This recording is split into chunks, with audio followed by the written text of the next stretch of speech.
Last week, I dropped into Shanghai for a couple of days to visit the auto show. I've been to the Beijing show before and even one in Wuhan, but never to Shanghai, and it didn't disappoint. The Shanghai show is everything you ever heard about it. It's massive, the biggest show in the world, bigger than the former Frankfurt show. Think of the LA show, the Chicago show, Detroit and New York put together. Now double that. Now double it again. That's how big it is.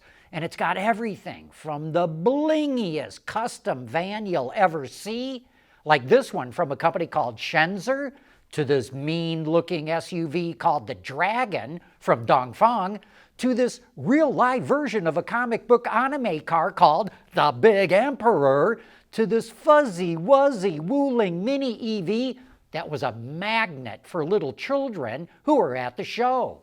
I saw several cars using plastic trim with what looked like giant mica flakes embedded in it. I don't know if I like the look, but it shows that the Chinese are experimenting with everything. There was plenty of tech to look at too, like this low voltage battery for heavy-duty diesel trucks from CATL that uses sodium for its basic chemistry. It also showed this battery pack for a passenger EV that also uses sodium. And Bosch was showing off the latest that it has in electric motors. A recurring theme was with eVTOLs and humanoid robots, which were scattered throughout the show at different display stands. One of the dangest things I saw at the show was this line of young female bloggers/influencers.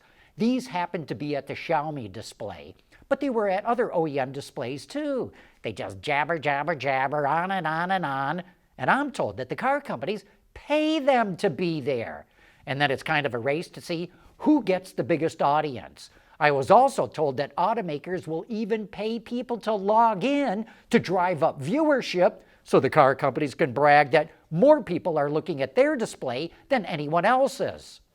There were quite a few concept cars at the show. Here's the Honky HIS that is a study in smooth surfacing. I like this chunky but compact four-door off-road concept from MG called the Cyber X. But I was most impressed with a couple of concepts from Buick, including the Buick Electra, which was shown as both a sedan and as a crossover, and the Electra GS that looks like a Grand Touring sedan. JAC showed off concepts for a sports sedan called the Define S and an SUV called the Define X. And then there's this concept from Hypetech called Earth. Hypetech, by the way, is part of GAC. Inside, it has a sumptuous interior. The Chinese really put a big effort into making their interiors as appealing as possible. Anytime you see a car with a clamshell door and no B-pillar, you can almost automatically assume it's just a concept car that will not go into production. But not this time. Zeekr has this van where the front doors slide forward and the rear doors slide rearward to create a huge opening. Also note that the front seats swivel rearwards. Gull-wing doors are complicated and expensive and add a lot of weight to a car. But Hypetech showed off this model, the Hyper HT, with gull-wing doors, and the price of this car is about $45,000. Several automakers showed movie screens that descend from the headliner for rear seat passengers, like in this Ito M9 SUV. It also has a terrific immersive sound system and rear massage seats. The price for this one was about $68,700.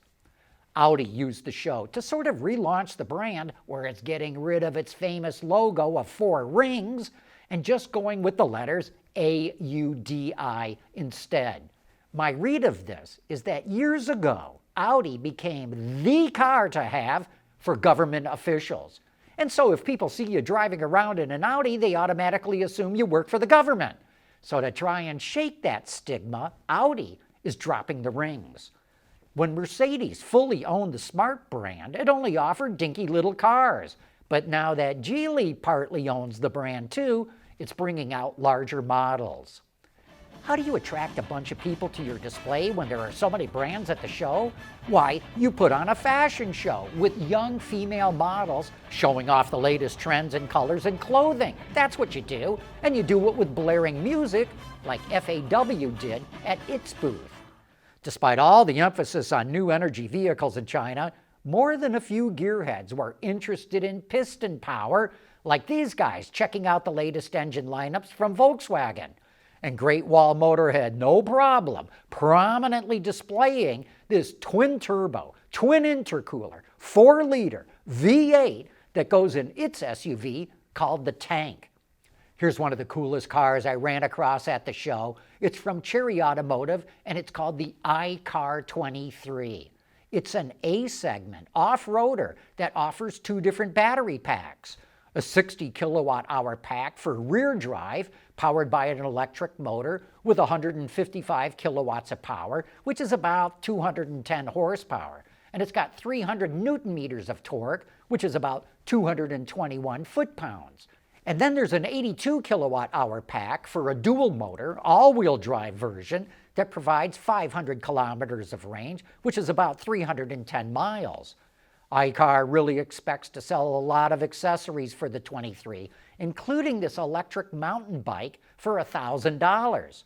The base price of the 23 is around $15,000 for the small battery and $20,000 for the bigger battery, and iCar thinks most of them will go out the door between $20,000 and $30,000. By the way, that includes a bumper-to-bumper lifetime warranty for the first owner and a lifetime warranty for the battery, motor, and ECU for whoever buys it after that.